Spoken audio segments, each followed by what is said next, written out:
29 ka mga bag-ong police cars ang gitunol sa Police Regional Office 10 ngadto sa mga nagkadaiyang police station sa rehiyon. Ang detalye sa report ni James Paulo Yap.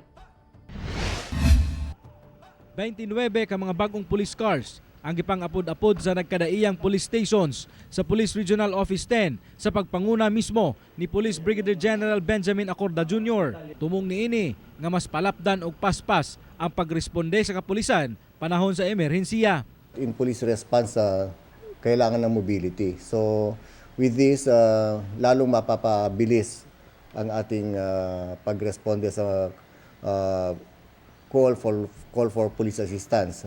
With this, kanina ni-reiterate ko rin yung proper maintenance and good stewardship dapat ng ating mga police directors and city station commanders.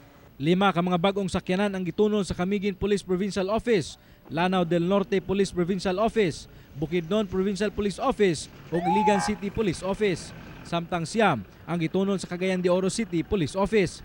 Mapasalamaton sabang hepe sa Kulambugan Municipal Police Station tungod akong tabang para sa ila ang bagong mga sakyanan.